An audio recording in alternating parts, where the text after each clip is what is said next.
The massive saltwater crocodile's jaws closed around Marcus's head as he floated helplessly in the murky river, arms tangled in parachute cords. His plane had been torn apart by the storm 3 minutes ago. Now, with a dislocated shoulder and lungs burning for air, he couldn't free himself from the twisted cords dragging him under. The crocodile stopped. Its ancient eyes, cold, yellow, unblinking, locked onto his. The river fell silent except for the rain drumming on the water's surface. Marcus's heart hammered against his ribs.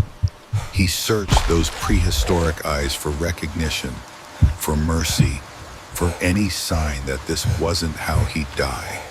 Then he saw it, a distinctive scar running along the crocodile's jaw, and the remnant of medical tape near its neck. His breath caught. Could it be? No, wait. 6 months ago, Marcus had rescued a juvenile crocodile from poachers' nets along this same river. A story you can watch in a previous video on our channel. But that was a young one, barely 3 feet long. This monster was over 15 feet. Yet that scar, this had to be its parent, his only hope. The crocodile's gaze shifted, its massive head tilted, studying the tangled cords binding Marcus's arms.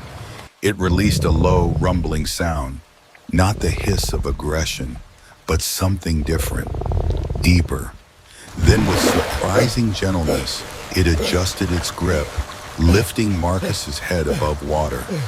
He could breathe. Easy. It was helping him. Easy, Marcus whispered, his voice hoarse with salt water and fear. Easy, friend. I helped your baby, remember? The crocodile's eyes seemed to soften. Slowly, deliberately, it brought its snout closer to the cords. Its teeth, each one a dagger, began to work at the tangled parachute lines with surgical precision, never once piercing Marcus's skin. The process was agonizingly slow. Each movement of those jaws sent waves of terror through Marcus's body. One wrong move, one instinctive snap, and his skull would shatter like an eggshell. Hope and dread warred within him as the crocodile methodically pulled at cord after cord. Everywhere. Then the water erupted. 3 bull sharks, drawn by the blood from Marcus's wounds, cut through the murky water like gray torpedoes. Their triangular fins sliced the surface 20 feet away, circling closer. The scent of blood in the water had triggered their feeding instinct. They were coming. The crocodile froze mid-motion. Its head swung toward the approaching sharks, cords still tangled in its teeth.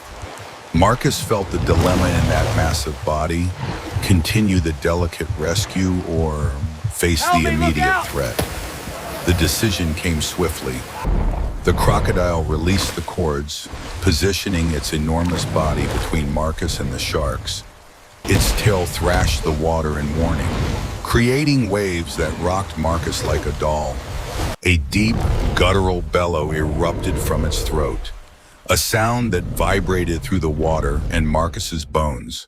The largest shark, nearly 10 feet long, accelerated toward them, jaws agape. Would the rescue end here? Would this ancient guardian abandon him to save itself?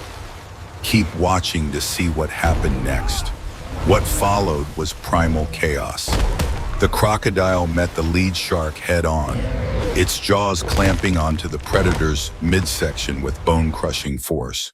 Water exploded in crimson foam. The other sharks circled, darting in for attacks. The crocodile's tail whipped like a weapon, striking with the force of a battering ram. Marcus, still tangled and helpless, could only watch as his rescuer fought with savage grace. He heard the crack of cartilage, saw the flash of white belly as a shark was rolled. Blood, whose he couldn't tell, clouded the water. Finally, the surviving sharks retreated, and the wounded crocodile turned back to him. The river calmed. The crocodile, bearing fresh gashes along its flank, drifted back to Marcus. It nudged him gently with its scarred snout, then looked pointedly at the cords, then back to his face. A low rumble. Those ancient eyes held intelligence. Purpose. It was saying, we need to finish this together. If you believe some bonds transcend species, leave a comment below about a time an animal showed you unexpected compassion. Marcus understood. Using his good arm, he pulled himself slightly upward, creating tension in the cords. He nodded to the crocodile, making eye contact. The crocodile seemed to read his intention. Its jaws returned to the cords, but this time Marcus guided the process with small movements, indicating which cord to pull. Now shift your The grip to the intelligence left. in That's that the one. massive predator was staggering. Easy now. It followed pull his gently. cues, adjusted its grip, worked with him rather than simply for him. Finally, the last cord snapped. Marcus's arms came free. He gasped with relief, but immediately the current began pulling him toward the river mouth, where They're dorsal everywhere. fins had just appeared. Dozens of them. But before panic could set in, he felt something massive slide beneath him. The crocodile had positioned believe itself it. under Marcus, You actually came back for me. lifting him onto its back. Thank you. With powerful strokes of its tail, it carried him against the current toward the muddy bank. When they reached the shallows, Marcus slid off into knee-deep water. He collapsed on the shore, every muscle screaming. The crocodile remained at the water's edge, watching him. For a long moment, man and beast simply looked at each other. Marcus placed his hand on the crocodile's scarred snout. "Thank you," he whispered. The crocodile blinked slowly, then turned and disappeared beneath the dark water. Marcus lay there, rain washing over him, understanding something profound. Kindness isn't forgotten.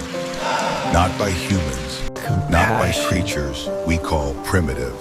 Compassion creates bonds that defy logic and instinct. In saving that young crocodile months ago, Marcus hadn't just saved a life, he'd made an ally and the most unlikely guardian. That choice, that single act of mercy, had echoed forward to save his own life. What we give to the world remembers. But as Marcus struggled to his feet, preparing to signal for rescue, the water behind him began to churn violently. Not the crocodile, something else. The rain suddenly stopped. An eerie silence fell over the river mouth. Then he saw it, a massive shadow moving beneath the surface, far larger than any crocodile, heading straight for the spot where his guardian had disappeared. The water erupted with a sound like thunder.